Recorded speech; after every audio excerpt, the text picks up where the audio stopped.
اب دیکھیں جو لوگ کہتے ہیں نا کوفی لایوفی، ان کے تعلق سے میں ایک بات اور عرض کر دوں. سلیمان ابن سرد صحابی جو تھے، انہوں نے کیونکہ عبید اللہ ابن زیاد جب کوفہ کا گورنر بنایا گیا راتوں رات، تو اس نے منادی کرا دی، کرفیو لگا دیا. کرفیو میں کوئی گھر سے باہر نکل سکتا ہے کیا؟ آپ تو کووڈ-19 میں باہر نہیں نکل پا رہے تھے جب لاک ڈاؤن تھا. تو کرفیو، اور اس طرح کا کرفیو نہیں، کرفیو یہ تھا باہر اگر کوئی روڈ کے اوپر جوان دکھا اس کی گردن مار دی جائے گی تو کربلا جائے گا، گھروں میں بیٹھے تھے. یہ والا معاملہ تھا. اب لوگ کس طرح سے نکلتے؟ کربلا میں حضرت حسین کے خلاف جا کے لڑنا تو گوارا نہیں تھا، گھر میں خاموش بیٹھے.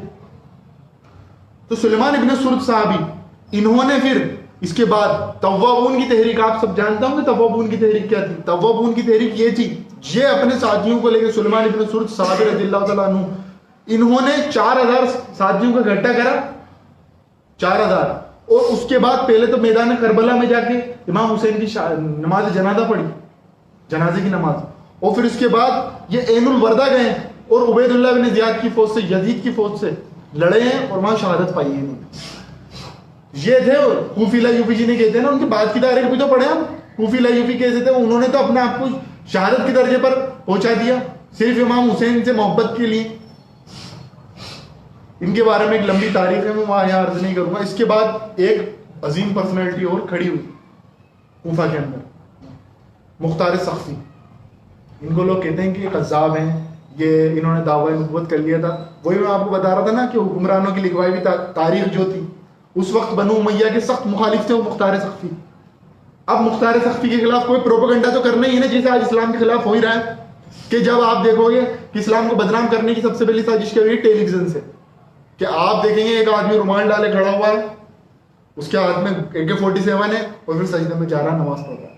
لوگوں کے دماغ میں ایک پکچر بنائی گئی کہ آتنکوادی مسلمان، آتنکوادی مسلمان، داڑھی والا آتنکوادی. تو یہ پکچر اس وقت بنائی گئی. مختار سقفی کے خلاف پورا کی پوری مہم چلائی گئی کہ یہ دعوی نبوت کر رہے ہیں. حالانکہ ان کا تعارف میں آپ کے سامنے پیش کر دوں کون تھے. بنو ثقیف میں سے تھے. ابو عبیدہ ثقفی کے بیٹے تھے. ابو عبیدہ ثقفی کون ہے؟ جو کہ جنگ قادسیہ، حضرت عمر فاروق رضی اللہ تعالیٰ عنہ کے دور میں جو جنگ قادسیہ لڑی گئی ہے، اس سے پہلے جو مارکا ہوا اس میں امیر تھے یہ اس وقت مسلمانوں کے، اس فوج کے جو کہ فارس کے اوپر چڑھائی گئی تھی جس میں. اور ہاتھی کے نیچے آگے شہادت پائی انہوں نے، اور غسلے شہادت کر کے گھر سے نکلتے تھے. ان کے بیٹے تھے یہ ابو عبیدہ، مختار سقفی، ابو عبیدہ سقفی کے، مختار بن ابو عبیدہ سقفی. انہوں نے، ترمذی کے اندر حدیث آتی 3780 کہ انہوں نے پوری کی پوری اللہ سے دعا کری تھی کہ اللہ تعالیٰ میں ایک ایک قاتل حسین جو تھا 22,000 تقریباً، ان کو ایک ایک کو ذبح کرنا چاہتا ہوں جب تک مجھے زندہ رکھ، جب تک ایک ایک قاتل حسین اس دنیا میں موجود ہے. یزید تو مر ہی چکا تھا. تو ایک ایک قاتل کوفہ میں پوری کی پوری اپنی ریاست قائم کری، قیام کرا. ان کا بھی قیام ہی ہے، انہوں نے بھی قیام کرا، پوری ایک ریاست قائم کری کوفہ کے اندر اور سب کو قتل کرا. ابو عبیدہ سقفی، وہ یہ کے نام سے عبید اللہ ابن زیاد جو تھا، اس کو بھی قتل کرا اور اس کی سب کی گردنیں کاٹ کے پوری کی پوری گردنوں کو جمایا.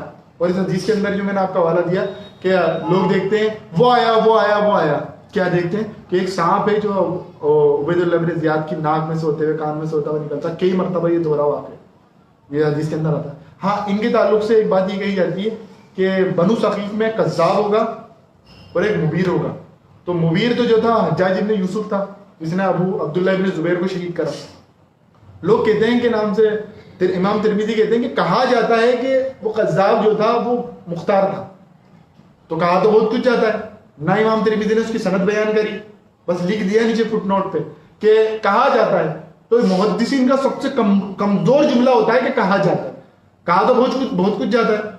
تو اگر وہ بیان کرنے لگ جائیں تو اہل سنت کو اپنا منہج بچانا بھاری پڑ جائے گا اگر کہا بہت کچھ جاتا ہے اور اس کو بیان کرنے لگ جائیں.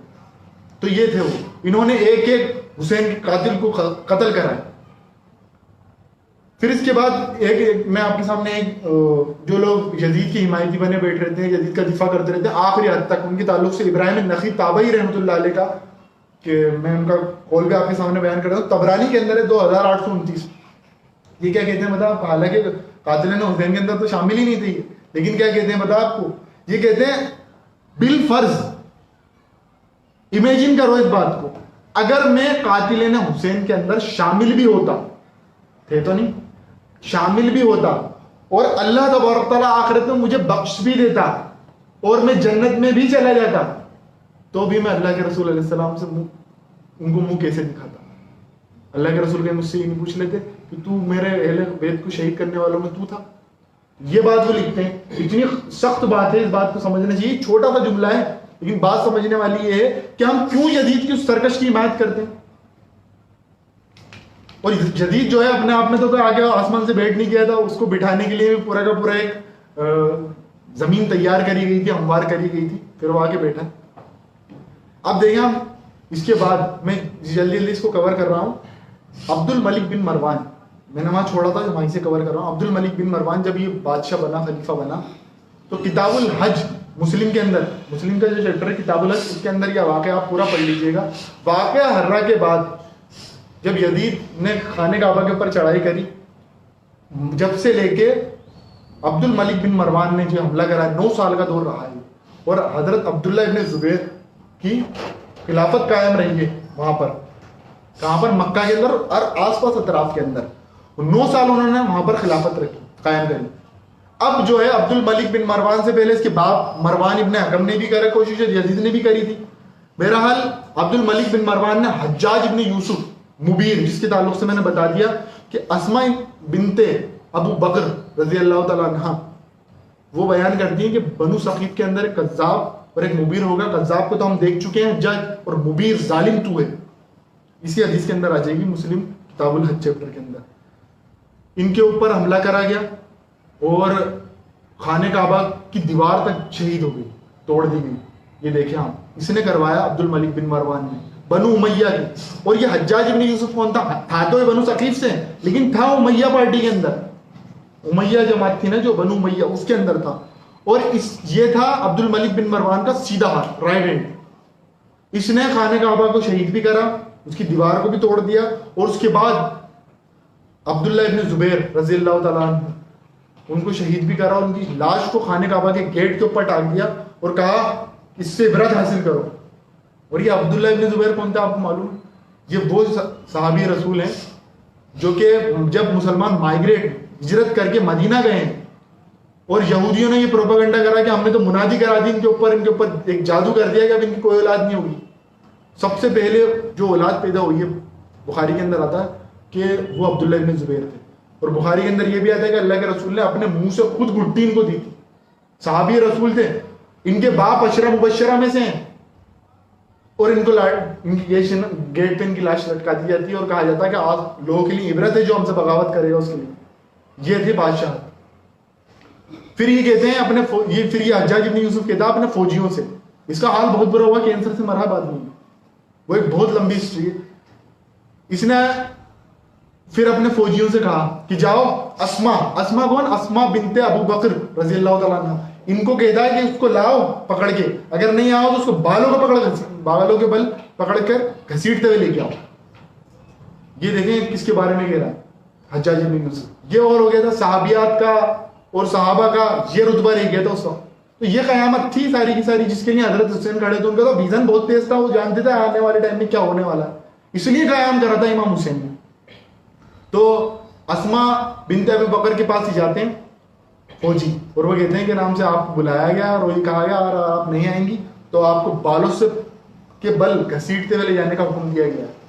تو یہ کہتے ہیں کہ میں تو نہیں جا رہی, نابینا ہو گئی ہوتی ہیں. یہ دیکھیں نابینا ہو گئی ہوتی ہے اس وقت تک, اور یہ کہتی ہیں اب نہیں جا رہی, بالوں کے پکڑ بل ہی گھسیٹتے ہوئے لے کے جاؤں مجھے, بالوں کو کھینچتے ہوئے لے کے جاؤں مجھے حجاج کے بعد. وہ کہتے ہیں نہیں, ان کو بھی یاد آتا ہے کہ صحابی ہیں اور حضرت ابوبکر کی بیٹی ہیں. وہ جا کے کہتے ہیں کہ وہ تو آپ ہی خود چلے جائیں. حجاج ابن یوسف خود آتا ہے ان کے پاس اور آگے کہتا ہے کہ اسما دیکھا تو نے کہ میں نے تیرا بیٹے کا کیا حال کرا. تو اسما بنت ابی بکر کہتی ہیں کہ ہم نے اللہ کے رسول سے سنا تھا کہ بنو ثقیف کے اندر ایک کذاب ہوگا اور ایک مبیر, تو کذاب کو تو ہم دیکھ چکے اور مبیر تو ہے حجاج, اور تو نے تو میرے بیٹے کی زندگی خراب کری ہے, اس نے تیری آخرت خراب کر دی. یہ بات دیکھنی ہے. پھر اس کے بعد کہتی ہے تم جو مجھے 2000 بند والی کی چڑھاتے ہو نا, تمہیں معلوم ہے 2000 بند کیا تھی؟ ایک آدھار بند تو وہ ہے جس سے کوئی عورت آزاد نہیں ہو سکتی. جس کو باندھتی ہے اپنی تہمت کو, اور دوسرا آزار بند وہ تھا جس سے میں باندھ کے اللہ کے رسول اور حضرت ابوبکر کا کھانا غارت سور کے اندر لے جایا کرتی, اس لیے مجھے 2 آزار بند والی کہا جاتا ہے, تو مجھے عادت چڑھاتے. تو یہ والا معاملہ تھا, ان کو شہید کر دیا گیا, یہ والے معاملات یہ کرے گئے. اب دیکھیں لاسٹ میں کنکلوڈ کرتا رہتا ہوں جلدی سے, وقت بھی زیادہ نہیں ہے, کہ جو لوگ یہ کہتے ہیں کہ جدید کی بیعت توڑنا غلط تھی, نہیں توڑنی چاہیے تھی, بہرحال غلط طریقے سے آیا تھا. بھائی ایک بات بتائیں, خلافت اسٹیبلش ہی نہیں ہوئی تو خروج کس بات کا؟ جو لوگ کہتے ہیں نا نہیں غلط کرا تھا خروج, امام حسین نے بھی غلط کرا اور دوسرے صحابہ نے بھی غلط کرا, واقعہ حرہ میں بیعت توڑ کے بھی غلط کرا, عبداللہ ابن زبیر نے بھی غلط کرا, بس ایک جدید ہی تھا متقی دنیا کے اندر جس نے صحیح کام کرا, باقی سب غلط تھے. سارے صحابہ کی مت مر گئی تھی, ان کو معلوم ہی نہیں تھا نعوذ باللہ کہ اللہ کے رسول کی تعلیمات کیا ہیں. بھائی یہ بات سچ ہے کہ خلیفہ راشد کے خلاف خروج کرنا حرام نہیں کرا جا سکتا, لیکن خلیفہ راشد ہوگا نا, وہ ملوک تھوڑی ہوگا, بادشاہ تھوڑی ہوگا. یزید بھائی آپ پہلے اصول کو قائم کرو نا. پہلا اصول تو یہ ہے کہ سب سے پہلی بات کہ انسان اپنے آپ کو خود پیش نہیں کر سکتا خلافت کے لیے. سب سے پہلی بات تو یہ ہے. چلو ایک بار کو اس نے پیش بھی کر دیا, پھر تلوار کے طور پر آپ بیعت لے رہے ہو. صحاباؤں کی گردنوں پر تلوار رکھی ہے اور جن کا بیعت لیتے ہیں تو ٹھیک ہے, نہیں تو ان کی گردن اڑا دو. یہ والا معاملے تھے. اب خلافت اسٹیبلش نہیں ہوئی تو آپ مجھے بتائیں کہ خروج کا کیا مسئلہ آتا ہے؟ بادشاہ کے خلاف تو قیام کرنا ہوگا, نہیں تو پھر تو آپ جہاد کی ساری حدیثوں کو کچرے میں ڈال دیں. پھر جہاد کی حدیثیں کس بات کی ہیں کہ سب سے افضل ترین جہاد یہ ہے کہ کسی ظالم بادشاہ کے سامنے کھڑے ہو تو کلمہ حق کہو. اور وہ جو حدیث آتی ہے مسلم شریف کی, فمن جاہدہم بیدیہ فہو مؤمن ومن جاہدہم بلسانہ فہو مؤمن ومن جاہدہم بالقلب فہو مؤمن فما وراء ذلک ضعف الایمان. یہ پھر حدیث کس بات کی کہ جس نے جہاد کرا اپنے ہاتھ سے ظالم کے خلاف وہ مومن ہے, جس نے زبان سے کرا وہ مومن ہے, اور لاسٹ درجہ یہ ہے کہ دل میں برا جان لیا. پھر تو یہ حدیث کس کام کی نہیں ہے. پھر تو ہمیں بھی احتجاج نہیں کرنے چاہیے. کیوں کرتے ہیں ہم احتجاج نہیں؟ تو ہمارے بادشاہ, ہمارے خلیفہ, یہ بھی ہمارے لوگ ہیں, پھر ان کے خلاف ہمیں احتجاج کرنے کی کیا ضرورت ہے؟ تو یہ بات ساری ہمیں سمجھنا چاہیے. ایسے تو پھر کسی کو بھی آپ غلط نہیں کہہ سکتے, سبھی صحیح ہیں, پھر سبھی جسٹیفائی ہو جاتے ہیں کہ ہاں بس سب صحیح تھے, جدید بھی صحیح تھا. اب اس میں ایک میں ضمن ایک دماغ کھولنے کے لیے ایک بات اور عرض کر دوں کہ امام مہدی کے تعلق سے سب متفقین ہیں, وہ آنے ہیں, صحیح حدیثیں ملتی ہیں, وہ آنے ہیں قرب قیامت سے پہلے. خراسان سے لشکر جائیں گے ان کی حمایت کے لیے, ان کی مدد کے لیے, پورے واقع. اب مجھے ایک بات ہے, جب وہ ان کا ظہور ہوگا, نزول نہیں ہوگا, نزول تو یہ سمجھ کا ہوگا, ان کا ظہور ہوگا, تو اس وقت کیا خلافت کی یا بادشاہ کی کرسی خالی پڑی ہوئی ہوں گی؟ اس پہ کوئی نہ کوئی تو بیٹھا ہوا ہوگا. عرب کے اندر بھی تو کوئی نہ کوئی بیٹھا ہوا ہوگا, شام کے اندر بھی اس وقت کوئی نہ کوئی بیٹھا ہوا ہوگا, مصر کے اندر بھی کوئی نہ کوئی بیٹھا ہوا ہوگا, اور دوسرے علاقوں میں ممالک میں بھی تو کوئی بیٹھا ہوا ہوگا. تو پھر تو امام مہدی کا بھی معاملہ غلط ہے. وہ کس منہ سے قیام کریں گے؟ ان کو بھی خروج کہتے ہیں. پھر تو وہ بھی اب آئے, پیدا ہوں, اپنی دال روٹی دیکھیں اور چلے جائیں دنیا سے. پھر تو ہم سب کو خروج کہنے لگ گئے نا. بھائی خروج ہوتا ہے خلیفہ کے خلاف اور قیام ہوتا ہے ظالم کے خلاف. تو قیام دے سارے کے سارے. اب یہ آخری میں آپ کے سامنے ایک بات اور عرض کر دوں کہ خلیفہ اور بادشاہ میں فرق. میں نے پچھلی دفعہ تو حضرت عمر کی دلیل بھی دی تھی, لیکن اب ساتھ میں ایک اور دلیل دے دوں جو کہ پچھلی دفعہ مجھ سے رہ گئی تھی. خلیفہ اور بادشاہ میں ایک بڑا فرق ہے. آپ نے حضرت عثمان کا پورا شہادت کا واقعہ مجھ سے پچھلی دفعہ سن لیا تھا, لیکن اب اس میں ایک چیز اور سن لیں آپ. کیا حضرت عثمان سے اس وقت ان کے فوجی, ان کی سینک جو تھے وہاں پر, وہ کہتے تھے کہ جن لوگوں نے مدینہ کا گھیراؤ کر لیا ہے آپ کوئی کاروائی نہیں کر رہے؟ تو حضرت عثمان نے بتایا کیا کہا تھا؟ حضرت عثمان نے کہا تھا میں یہ بالکل نہیں چاہتا کہ خالصتاً اپنی ذات کے لیے مسلمانوں کا خون بہاؤں اور انہیں لڑاؤں. انہوں نے تلوار نہیں نکلنی تھی, اور کچھ کہتے ہیں نا جذباتی لوگ, انہوں نے ان کو شہید بھی کر دیا. وہ انہوں نے کرا تھا احتجاج, احتجاجی طور پر آئے تھے وہ لوگ. آئے تو صحیح تھے, لیکن جو کام کرایا انہوں نے بالکل غلط کرایا, اور اللہ تبارک تعالیٰ کو جواب دے ہیں. اور ہم کروڑوں آنسو بہاتے ہیں حضرت عثمان خلیفہ راشد تھے اور ان کی شہادت کے اوپر. لیکن اب دوسری طرف دیکھ لیں یزید. وہ تو آئے تھے موب پوری کی پوری, ادھر سے گئے تھے یزید کے خلاف. کون؟ امام حسین. وہ لڑنے بھی نہیں جا رہے تھے. جو لوگ کہتے ہیں نا لڑنے جا رہے تھے, کوئی لڑنے نہیں جا رہے تھے بھائی. 72 آدمی اپنے اہل خانہ کو لے کے, ہزاروں کی تعداد میں جو فوج ہے ان سے لڑنے جائے گا. کل کے ناخن لوگ وہی لڑنے کو تھوڑی گئے تھے, وہ تو قیام کرنے گئے تھے کوفہ کے اندر. مسلم بن عقیل کو بھیجا تھا کہ وہاں پر جا کے دیکھو معاملے کیسے ہیں.